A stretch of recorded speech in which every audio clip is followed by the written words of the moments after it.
Welcome to the Endurance podcast. My name is Tim, and I'm really happy to be joined today with a new co-host, Alex Rhodes. He's an athlete, a coach, and many other things. So I will let him introduce himself. We go a long time, so we've known each other for a long time now, and I'm really happy to be joined by him. I will just let him introduce himself. Thanks, Tim, and thank you for welcoming me onto the podcast. I guess in brief, before we discuss things a bit further, first and foremost, you mentioned that I'm a triathlon and cycling coach. I've been coaching well over 10 years, and have worked up through what would be the highest level of coaching accreditation through our national federation. I've also competed for I would say I've been involved in sport for what feels like a lifetime, but I've been competing particularly in endurance sports over the past 10, 15 years. And alongside that, more recently, I studying my PhD, and I'm looking in particular at cellular metabolism and some of the influences between contraction and insulin glucose uptake in the muscle. So I have plenty to keep me busy. Alongside that, a bit about myself. I have 2 kids, which keep me even more busy. And a little bit of an addiction to coffee, which we can probably talk about a bit later as well. How many coffees did you have today? Let's start with coffee. Today was a difficult day. I'm 3 double espressos in, but that's two is kind of the norm. But it was a particularly tiring weekend with racing and things like that. So it was a 3 coffee day today. I think we have to do a coffee episode in the future. I think so. I mean, if you look at the culture of cycling and everything else, coffee has just been a primary part of it alongside the ergogenic aid of caffeine. So I would be more than happy to do a podcast just on coffee. Yeah, definitely. I think this is a topic that's a really good one and a really exciting one because I'm also into the coffee and it's just. I think the dangerous thing is when you get down the wormholes of coffee and trying to produce good coffee. You just get lost in it, and and it kind of spoils any other coffee for you when you go different places. So yeah, but I enjoy it. So you mentioned you've been an athlete for ages, and one of the things that keeps being interesting to me is that you've the XTERRA that you've been competing in also involves in the winter cross-country skiing. How much cross-country skiing can you do in the UK, and how did you manage to be an athlete? Well, without going too far back, I find myself in the world of XTERRA triathlon, which is for people who are not familiar with it, it's basically normal triathlon but cross country. So we swim in lakes and seas and things, and then cross country mountain bike, and then trail running. So it's a little bit more on the extreme side of things. But I think it was probably 5 or 6 years ago, I was looking for some events. I used to race cyclocross over the winter, but I was just looking for something that would kind of give me some motivation and I wouldn't say something to do over the winter, but kind of split that season up because of the way they were.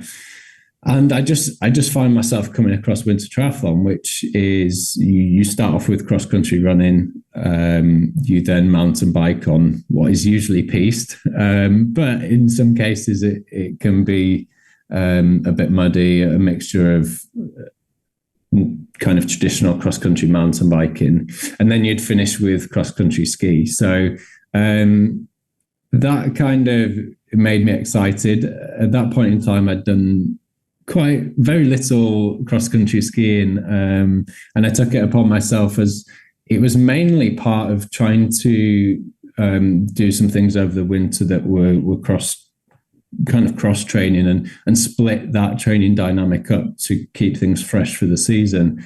And I know a lot of the Nordic, the Scandinavian nations, Denmark, Sweden, some of those athletes spend a lot of time cross-country skiing over the winter because of the aerobic development. And what they found as well was that there was very little drop off in their cycling, for example, over that time. So that was kind of became a thing for doing it in the winter, and I decided to give this sport a go, and it turned out it worked out all right. But did you ever probably one of the hardest sports I've done. But did you ever cross-country ski in the UK, or was it always in mainland Europe? It was always in mainland Europe. We do. The funny thing is, we've got a couple of biathletes and cross-country skiers who race for Great Britain.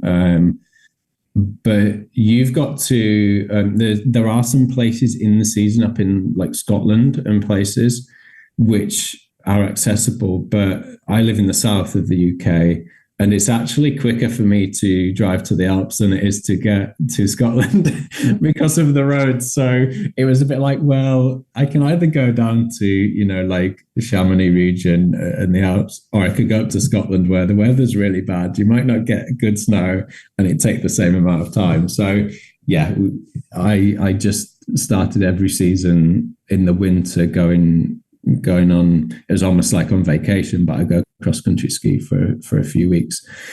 And what a lot of people do and cross-country skiers do over the summer is roller skiing. So basically shortened skis with wheels on, which you can work on your technique and your fitness as well. So kind of when my season finished for XTERRA in the summer, I would get on the roller skis and try and progress.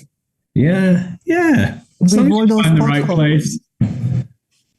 Oh dear. I mean, I am scared to ride my bike on these roads here, and you have to find you have to find certain places that, I wouldn't just go on the roads. Like I've been in South Germany and Austria, and it's fine to go on the roads on roller skis, but because it's quiet and the road quality is good. But certainly in the UK, you have to. I know I coach some people now who go to go-kart tracks and things like that because it's a nice smooth surface. There's no traffic, and there's a bit of consistency in doing that kind of work. And in fact, in one of the central parks in London, there is probably one of the UK's main ski clubs. Where they have a huge, I think it's based in Regent's Park, where there's like a big cycle track around the park, and they do lots there. So you kind of just got to make do with what it is, and it was super hard going and competing against Italians, Slovenians, Russians who have been skiing since they were 5 years old. But yeah. Oh dear. I mean, like this could also be another episode, the road qualities, because like here in the UK, I don't know, like I've spent the last few weeks Googling on how the British roads are actually built, because I feel like just they're so rubbish. Yeah, they don't last very long, do they? I mean, we had a lot of rain over the last few weeks. I don't know how it is down south. I guess you're souther, more south than me. But like here in Birmingham, it was just like everything was flooded. And on the top of the, let's call it hill, it was a flood on the road. And I was like, well, how the heck did you build this road so that you have a flood on the top of the hill? Welcome to England. It's just like... It's character building, Tim. That's what So then when you go race in Europe and it's nice roads and it's nice weather, then or even if it does rain, you're going to be much more acclimatized to it than your competitors. I mean, you can look at the Paris-Nice race and other races. It was raining, but it's still not the same, I think. Sure. So you also worked as a nutritionist. Because you just talked about coaching but nutrition. Do you still do that or?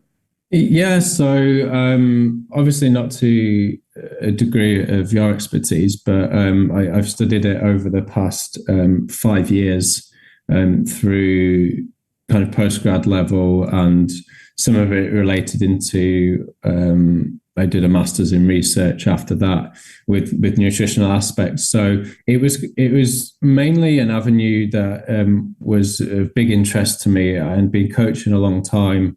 And I actually started pursuing it as just, let's say, extracurricular. It was something that I was interested in and wanted to be educated more on it to complement the work with the athletes that I did, and understand how to, work from a more rounded perspective with some of those athletes, and it kind of escalated from there, and I continued it really. So my primary thing is, it still is coaching from that, but I do provide that nutritional aspect to it as more of I wouldn't say a specialism, but it's something that I would do. Whereas we have other coaches that are a bit more inclined to look at the strength and conditioning side and things like that. So that kind of specificity is something that I provide as part of my coaching as well. So because you're researching in the field of metabolism, so you're very close to nutrition. What would you say are still the biggest mistakes that your clients do, in terms of nutrition, how your scientific knowledge informs you on what to then prescribe the athletes, or what would you say are the biggest misconceptions that people still assume are true? Yeah, I think it's a really good question, and some of the work that I do from a research perspective is probably a little bit less applied, let's say, when we look at cell signaling and things like that, but it helps you understand metabolism in general. And I think the fact of working with athletes for a long time prior to that has just gained insight to look at what those people are doing, understand how to review things critically, research information and media. And we know the media is crazy at the minute, but being able to cross over to the applied side is really nice. And I think from my perspective, a lot of the athletes that I work with are relatively longer endurance athletes. We might have some that do kind of 70.3s and full distance triathlons. And really just, I wouldn't say some of the basics, but the preparation into it. I think it's quite common or a bit more understood now that we know carbohydrate intakes have increased over time, and there's a little bit more research and practical application that has established itself. But I often find people in their preparation, so things like cutting fiber out prior to races and things like that, and there still is a lot there. Well, what do you have prior to your events and things like that? Well, I have lots of porridge and things like that, and you're like, well, there's still quite a lot of fiber in that. And I think there's a perception of, well, it's a lot of carbohydrates, but we don't think about some of the other things that might come into play during that event and in the preparation of it, and how much we perhaps need in order to load the glycogen. So I do find some of that people are a bit more educated on what they're having and a bit more purposeful about what they're having during events. But actually the other stuff in and around that event and how you prepare for it in the coming days, I think those are some things that are not quite up to speed with where things are at. Yeah, just like I have this feeling that at the moment, like when it comes to like on the race nutrition, it's kind of everyone knows, yeah, we need carbs, like, and especially in triathlon, people are going with massive amount of carbohydrates just because they can tolerate them. And I don't want to go into the details of why I think it's not necessary to go with 180 grams per hour, but like then the next time when you talk to them, they would be like, yeah, but before the days before the event, we don't want simple carbohydrates because this will spike the insulin, and everyone is scared about the insulin. This is going to be like, I don't know, just like next day you have diabetes type 2, and then in 3 days you have diabetes type 1 probably.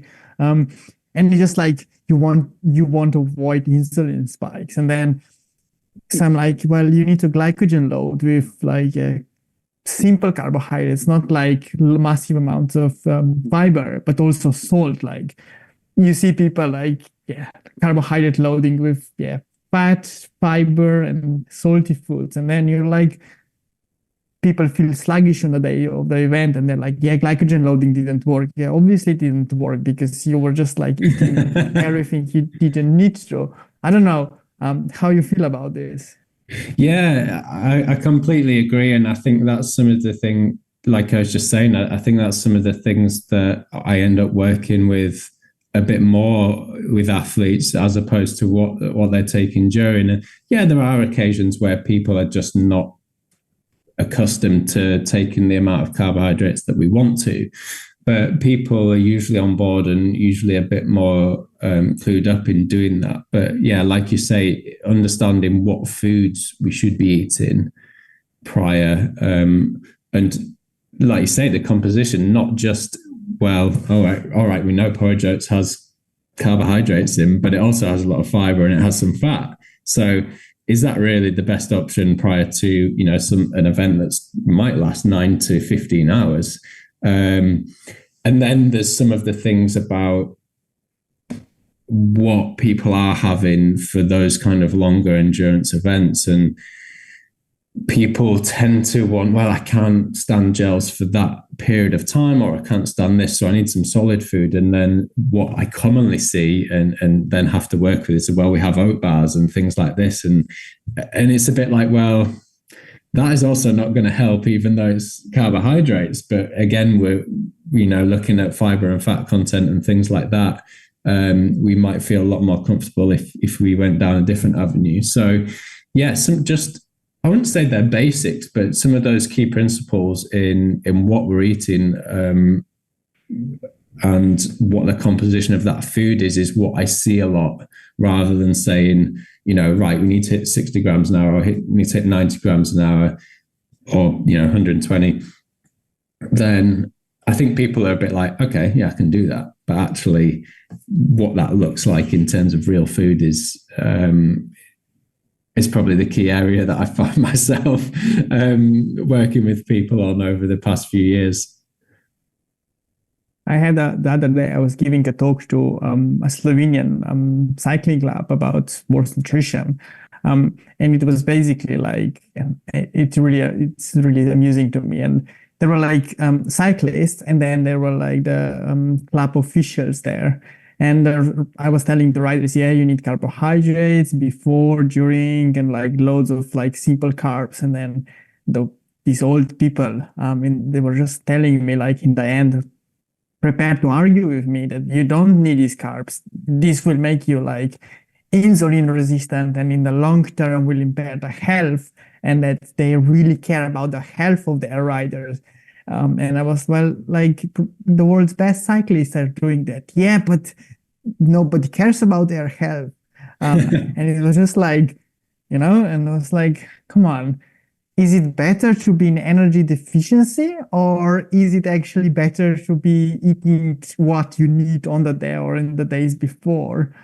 So that when you finish the race, you're basically not as destroyed as you would have been had you had like, high fat, I don't know, healthy meals. And it's just like these misconceptions are so funny to me. And I'm just like, come on.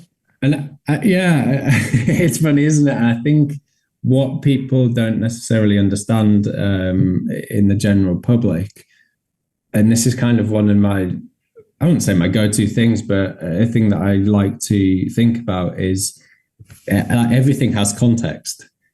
And it is the context of what you're doing and what you're having. And there's a great, it was a couple of weeks ago, there's a great infographic by Asker Yukendrup on two pathways, basically, of, if you eat certain foods, high fructose, even just high sugar in general, but you're sedentary and you have a calorie surplus, then we might face issues with metabolism and type 2 diabetes and things like that for the very sedentary people. But then flip it on the other side to someone who's perhaps, training 2-3 hours a day or, 10, 12 hours a week, is not likely to be in a calorie surplus. And actually, like you say, energy deficiency is probably going to be more catastrophic than them having these things. And we know as well, during contraction about insulin stimulation and it doesn't really exist during contraction. So I think some of these misconceptions are lacking in context, and what we often see in the media is without that context, and people just get a little bit scared by some of the recommendations without really analyzing it. Yeah, definitely. I mean, like, and I feel like this public message from public health perspective that we need to avoid eating sugars is just not helping in this regard. So we have like very like polarized. The nutrition should be really polarized in terms of like, athletes, they are at risk of low energy availability, so they need like these fast sugars. But then on the other hand, like 99% of sedentary people, yes, for you, it's probably not good to eat these sugars or gels when you are like sitting in the office or even in the car, being a director sportif of a cycling team. Like, no. I totally agree. So I hope we can like in the future like go into topics like this and discuss them. Perhaps offer some more mechanistic background on and explanations on why insulin or sugars are not that bad for health. Perhaps this could be one of the next topics. That'd be nice. Because I know that you perhaps or probably know more about these types of things than I do, because I'm so performance oriented these days. I'm not so sure about that. So really happy to have you on board for the podcast, because I think we have some exciting topics to cover over the next months, probably hopefully years. I'm certainly looking forward to it, and I look forward to delving into just some of the guests and asking, getting some nice information, having some good discussions going forwards that will be relevant for everyone out there, which I think is the important part of it, is to be able to help the listeners and provide information for their own performance. Yeah, definitely. I mean, that's the main message we want to put out, to educate. And so if like listeners have any questions, any wishes on what to discuss in the future, just like comment below and like please let us know what you want to hear, and then we'll try to cover it in the next episodes. Yeah. Cool. So it's a short episode. The first one with Alex, and hopefully next ones can be a bit more with more context and with more like a better agenda. But just to start up with new co-host. And thanks a lot for everyone for listening. And thank you for welcoming me on, and I look forward to some great discussions in the future.